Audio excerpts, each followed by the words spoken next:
At this exact moment, a coffee farmer in Colombia is getting paid in dollars. A shipping company moving oil from Saudi Arabia to Japan is settling the invoice in dollars. A central bank in Nigeria, worried about its own currency collapsing, is stockpiling dollars. None of these transactions involve the United States. Not the buyer, not the seller, not the country. And yet the dollar shows up anyway, like an uninvited guest who somehow ends up running the party. Here's the uncomfortable part. The country printing this currency owes more money than any nation in human history has ever owed. Over $37 trillion and climbing. If a person walked into a bank with that kind of debt-to-income ratio, they wouldn't get a loan. So, why does the rest of the world keep lining up to hold dollars, lend America money, and price their own goods in a currency that isn't theirs? That question is worth 25 minutes of your time, because the answer explains more about global power than any war, any election, or any headline you'll read this year. For decades, this was a boring topic, something for economists and central bankers. Not anymore. China has spent the last 10 years quietly trying to build alternatives. Russia got cut off from the dollar-based financial system after 2022 and had to scramble. Countries like India, Brazil, and Saudi Arabia have started experimenting with settling trade in currencies other than the dollar. There's a phrase getting thrown around a lot lately: de-dollarization. At the same time, America's debt keeps climbing. Interest payments on that debt are now bigger than the entire U.S. defense budget. And every few years, someone predicts the dollar's collapse is imminent. It hasn't happened. Not once. Not even close. Understanding why is understanding the actual architecture of global power in the 21st century, not the version with flags and armies, the version with spreadsheets and settlement systems, which, it turns out, is the version that actually runs things. Let's start with a simple question most people never actually stop to ask. Why does anything have value at all? A dollar bill is a piece of paper. It costs a few cents to produce. It has no gold behind it. Hasn't since 1971. So what makes it worth a dollar? The honest answer is trust. Specifically, trust that other people will accept it later for something you actually want. Money is a collective agreement, and agreements only work as long as everyone keeps showing up to honor them.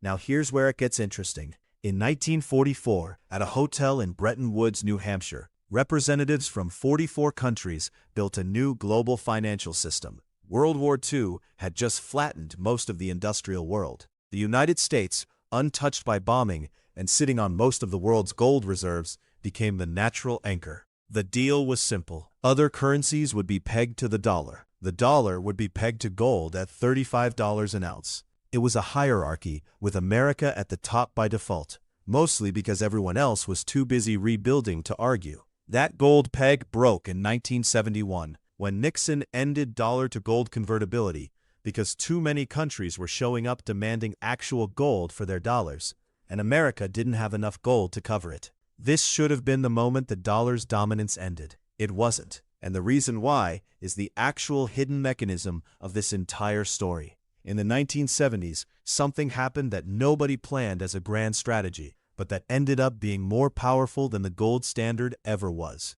Oil. Saudi Arabia, and eventually the rest of OPEC, agreed to price oil exclusively in dollars. In exchange, the U.S. offered military protection and arms deals. This arrangement got nicknamed the Petrodollar System. Think about what this actually means practically. Every country on Earth needs oil. Every country buying oil needs dollars to buy it. So every country, regardless of their opinion of American foreign policy, needs to hold dollars just to keep their lights on and their cars running. That created permanent, structural demand for dollars that had nothing to do with trust in the American government.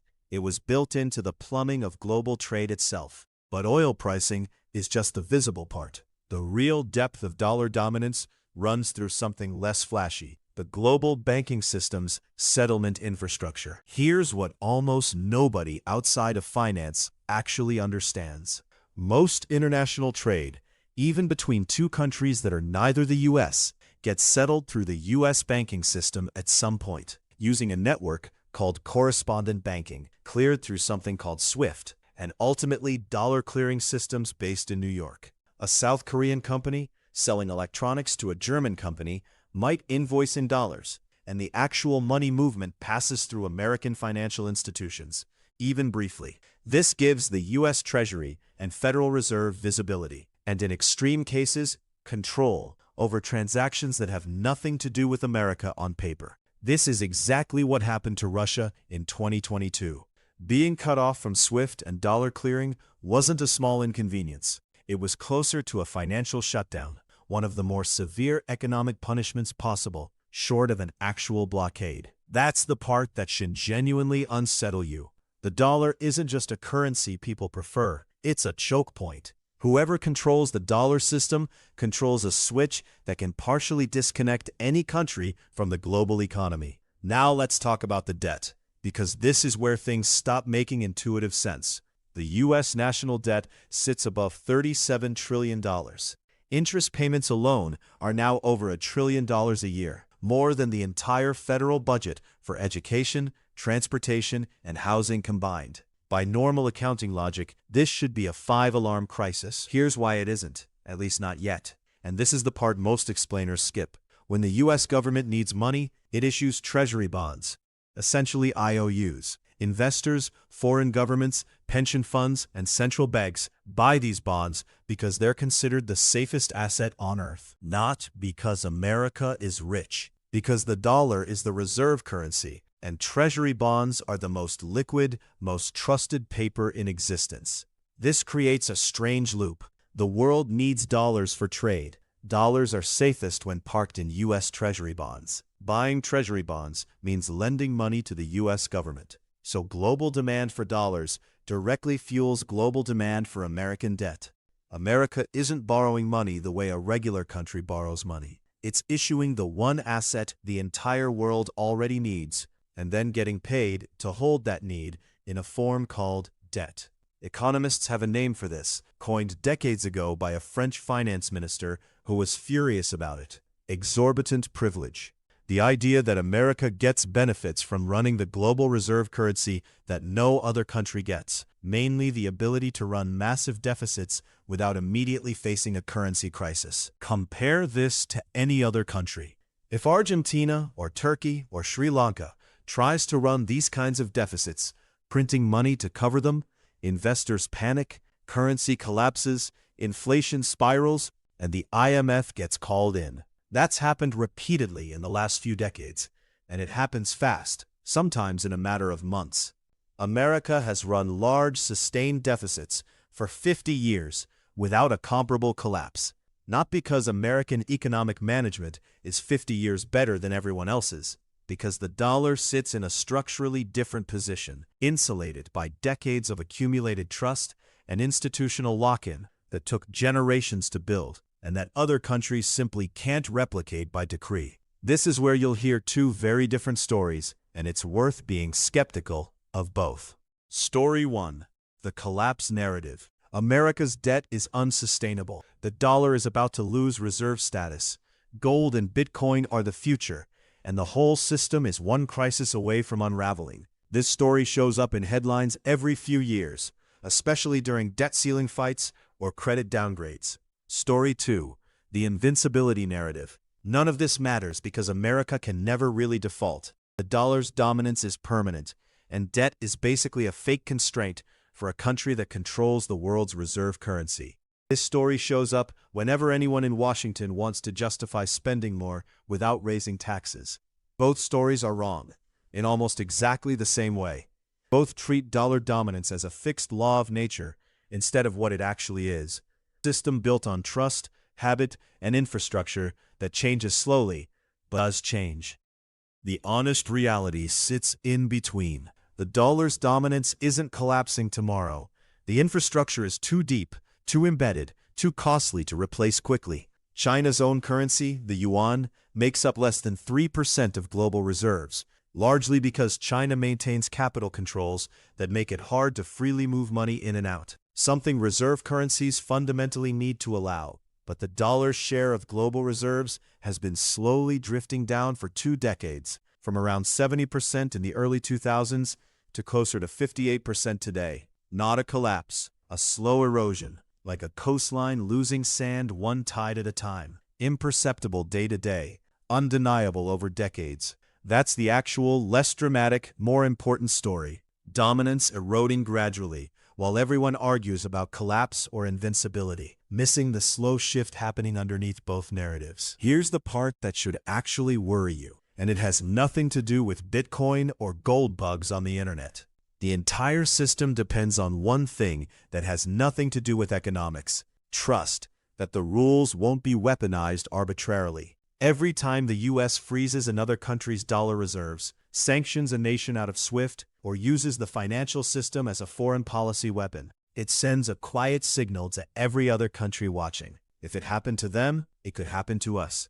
This is precisely why countries like China, Russia, India, and Saudi Arabia have spent the last several years building alternative payment systems, increasing gold reserves, and signing bilateral trade deals in local currencies. Not because the dollar suddenly stopped working, because they watched what happened to Russia's frozen reserves in 2022, roughly $300 billion, and understood that dollar dependence is also dollar vulnerability. This creates a genuine long-term risk, separate from the debt conversation entirely. The dollar's power was always partly about being seen as neutral, boring, reliable infrastructure, like a highway system everyone uses regardless of politics. The more it gets used as a weapon, the more it stops looking neutral and starts looking optional.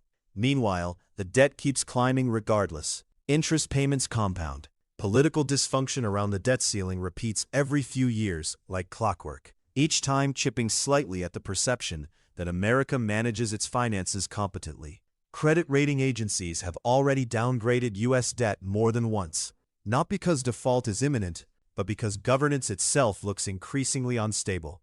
None of this breaks the system today, but systems built on trust don't break all at once. They break the way trust always breaks, slowly, then suddenly, when enough people quietly stop believing at the same time. So, here's where this actually leaves us. America can run up $37 trillion in debt, and unlike almost any other country in history, avoid an immediate reckoning because it controls the one asset the entire global economy is structurally addicted to. That's not luck. It's the result of a system built deliberately over 80 years, reinforced by oil, by military power, by financial infrastructure, and by the simple fact that trust, once deeply embedded, is incredibly hard to dislodge. But embedded trust isn't the same as permanent trust. Every sanction, every frozen reserve, every debt ceiling standoff is a small transaction against an account that took 8 decades to build, and that no one has ever had to rebuild from scratch.